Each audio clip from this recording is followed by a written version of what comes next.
When did you find out about like the chaos surrounding that event and that it was going to get moved?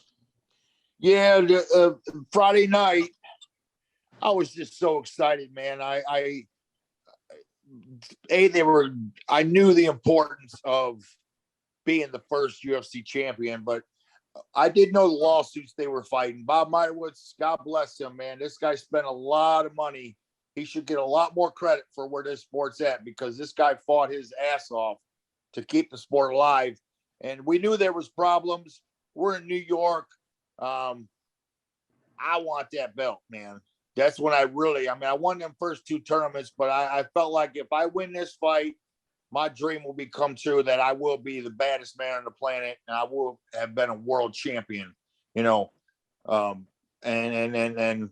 so everything seemed to be going smooth. We actually did a lot of PR stuff on Friday, me and Severn. There wasn't much PR shit, but they lined up some PR stuff, me and Severn in the same room together talking, and it was pretty neat. I felt like a professional athlete. I really, really felt like a professional athlete for once. But then, say around 8:00 Friday night, they called a meeting down in the meeting room, and they got up there, and basically, long story short, they said, "Let's go, everybody, get upstairs and pack your bags and get back down here. We're loading up the plane and we're flying to Alabama."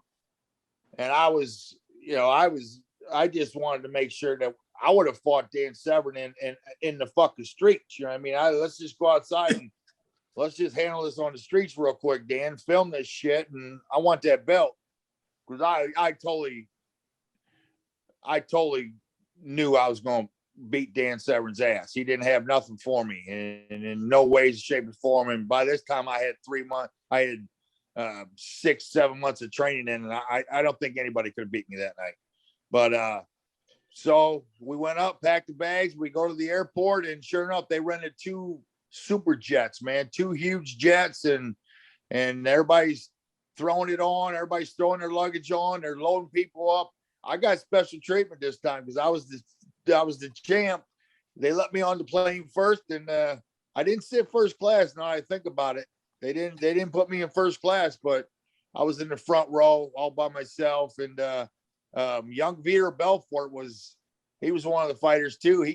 They let him on the plane relatively last. They didn't give him no special treatment, and he had walked by, and then I was sitting there with my girlfriend at the time, and I looked at him. I said, "Hey, you want to sit here, Vitor?" And he was pretty excited. I didn't know why, but he was a big fan. He was a big fan, and I had heard a lot about him. And so he sat down beside me, and we ended up talking for about however long from New York to Alabama. Me and Belfort just chatted. We chatted about life, and then so we barely made it because we didn't take off till I think like the last plane out, like midnight or something like that. And we were cutting it close to even being able to get out.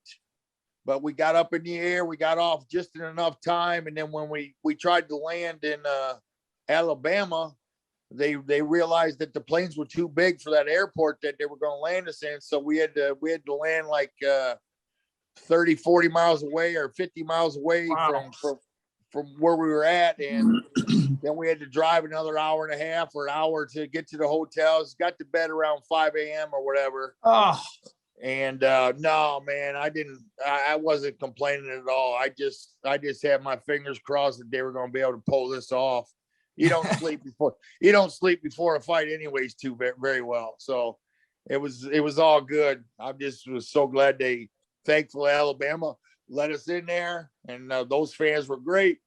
The show went off great, and fuck yeah, man. I got me that belt, and I went and had me a beer that night, I'm pretty sure. Check out the full interview on iTunes, Spotify, and all major podcast platforms.